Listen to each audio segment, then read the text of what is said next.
Ayan, bababa ulit. Yung daanan namin, papuntang bayan. So, ang ganda dito. Masarap yung hangin.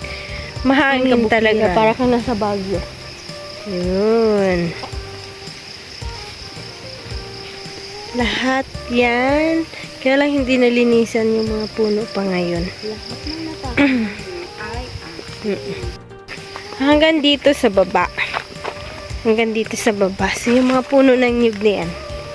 Tanim talaga yan ng father. Tanim ni Papa. So, dito kami dumadaan. Maganda yung daanan namin ngayon. Umulan ng konti kaya hindi masyadong maalikabok. Maganda dito dumaan. Pero walang tubig. So, walang daanan. Walang hugasan ng paa. Pupunta kami ng bayan. Pag pupunta ng bayan, galing sa bahay, maglalakad ng konti, mga 20 to 30 minutes na lakad. Tapos, sa taas, nandoon yung tricycle nag-aantay sa amin. So, private yung tricycle dito. Kailangan talaga. Pero pag may sasakyan naman nakakapasok, pero limited lang kasi hindi pa kapisado yung daan, minsan one way lang. So pag may kasalubong mahirap. Ito yung sapa dito, minsan nagbabaha dito. So yan, kawayan. Diyan nakatira yung mga ahas. Ayan, yung sapa dito walang tubig. Nagkakaroon ng tubig dito pag umuulan ng malakas. Wala siyang tubig. Then, dadaan kami dito. Diretso lang. Hanggang makarating sa sakayan ng tricycle. Dati naglakad kami doon sa malayo. Pero ito, ibang way naman ito. Madali lang naman. Yan. Good exercise na rin ito sa morning. Dito kami dumadaan ng elementary. Elementary and high school. Dito yung daan. Ayan. Hindi na ito sa amin. Hanggang dun lang.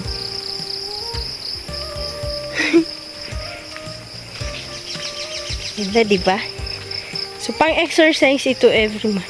Maganda talaga tumira sa probinsya. Walang masyadong air pollution, makikita mo malinis yung kapaligiran, makakalanghap ka ng sariwang hangin. Ganda. Pwede kayo mag-comment dyan sa mga taga-probinsya, makaka-experience talaga kayo ng sariwang hangin, yung pagkain nandito lang. Ayan, itong puno ng langka. Pag nadaanan mo, may bunga. Pwede kang kumuha ng gawing gulayon. Yan. Marami din ditong ganito. Sa Chinese, sa ibang bansa kinakain yan, pero dito, minsan, pagkain ng baboy, pero limit lang din kasi makatiyan siya. Mabaho siya pag nagpa-flower. Ang tawag sa amin, uroy. Ayan, ito yung paakyat. Kunting paakyat lang. Pag nadulas ka, dala, baon, magiging putik ang puwet. Mabato ng konti kaya hindi masyado madulas. So, ang ganda, diba? Green na green yung kapaligiran. Yan, ganda. Kaya lang, pag mataba, hihingalin ka talaga paakyat. Hingalingal. Yan, mga puno dito, ang ganda tingnan. Mahangin. Nagduduyan-duyan sa hangin. So guys, pag gusto nyong mag-vacation sa province, welcome kayo dito sa amin. Pwede kayong mag-shoot dito ng inyong mga antag dyan? Hard of you. Mga Mga, ayan, hinihingal na ako. Nakakahingal kasi madulas yung kalsada. Umulan ngayong umaga. So, hihingalin ka talaga. Ayan. Yan, may Doon ba tayo? maraming niyog. Doon ba tayo? Doon pa tayo sa dulo. Diyan. Hindi ko pa nakikita ang tricycle.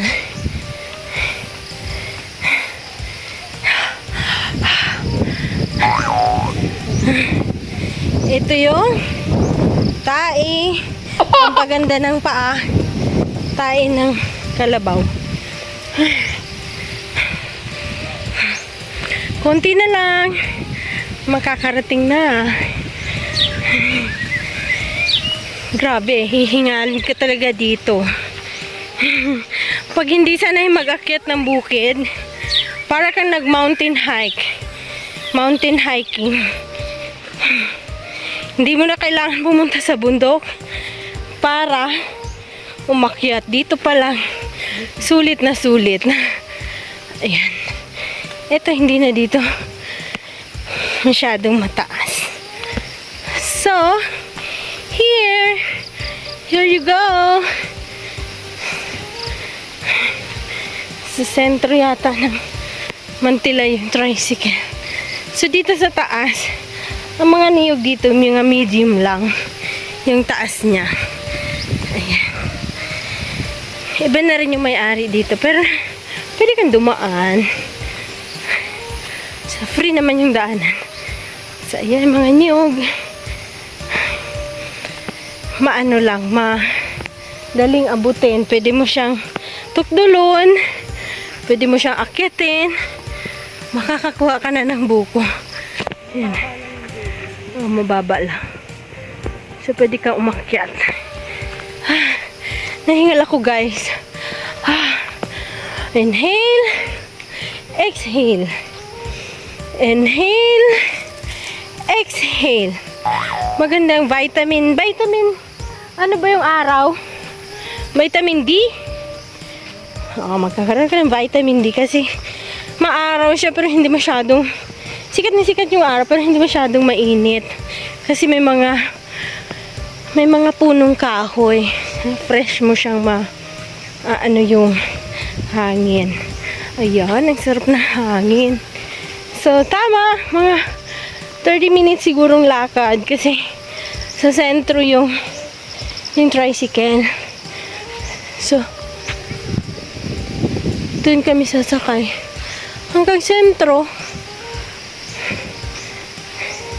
Pwede rin kami dumaan dun sa may bahay. Nakikidaan din. Pero dito, mas malinis na yung daan. Malinis na yung daanan. Kasi, ayan, hingal pa rin ako. Inhale. Exhale. And guys, pag natutuwa kayo dito sa aking video, pwede kayo mag-comment and pwede kayo mag-suggest ng mga suggestion nyo about sa aking vlog. Anyways, so bago pa lang din ako, so kaya paunti-unti pa lang yung aking video. Pag masipag ako mag-upload, minsan nag-upload, pero maganda kasi meron na ako Wi-Fi. May Wi-Fi na sa bahay. So, ang ginagamit ko, yung Rocket SIM 4G. 499 pesos. Sobrang lakas. Unlimited siya. So, kahit pwede ka na mag-upload ng YouTube. Before, hindi pa kasi wala talaga yung internet. Ang gamit lang namin noon is yung nilulod 199. So, ilang MB lang yon. And then, ubus agad. So, manood ka lang ng YouTube for one day. Meron lang siyang limit. So, ngayon, yung gamit ko na Rocket SIM, smart siya. Orderin mo siya online. And then, magkakaroon ka na ng SIM card na worth of 499 within 30 days. Unlimited siya. Kahit ilan yung may gamit. Pwedeng gamitin forever. At manood ka ng iba't ibang teleserye ang gusto nyo. Nakakapanood din kami ng Netflix. Facebook Unlimited. Messenger Unlimited. Makakausap mo ang iyong mga mahal sa buhay.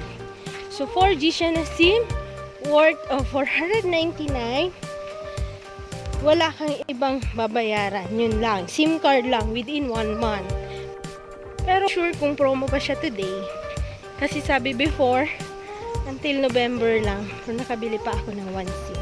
So, I'll check the link kung promo pa rin siya na 499. Actually, dito mainit na siya. Pero kayang-kaya pa init kasi marami pa rin marami pa rin tag dito, puno. Yan, nakikita niya. Yan, puno na. Ito yung pili. So, ito. May puno din dito. Hindi ko alam kung tama yung daanan, pero actually, hindi ka naman maliligaw kasi may isa lang naman ang pupuntahan. Kahit saan lang daan. Kasi meron din daan, meron din dito.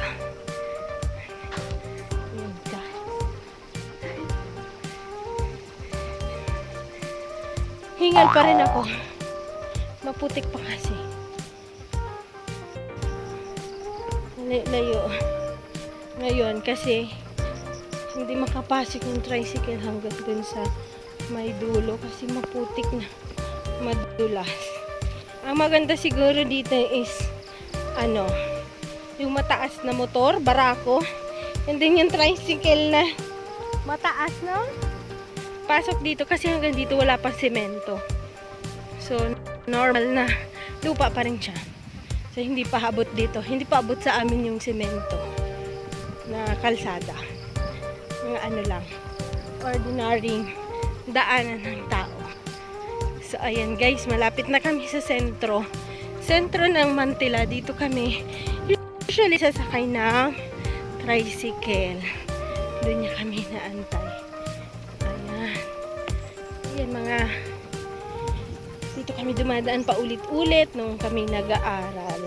So, ang sarap balik-balikan. Kasi, alam niyo na, high school life is my high school life. Tama ba? Tama ba yung lyrics ko? Ay, kanta ko. Sunod-sunod lang sa daan, makukuha mo rin ang iyong papupuntahan. Sana ba yung tricycle? Ay, hingal pa rin. Hindi ko alam kung saan ang tricycle. Maybe here. Ay. Kagaya nito, may tubig. So, madulas ang kalsada. Makakakita ka dito ng iba't ibang puno na hindi ko alam kung ano yan. Ano ba yan? Ito mo, may bunga o. Nakain ko yan.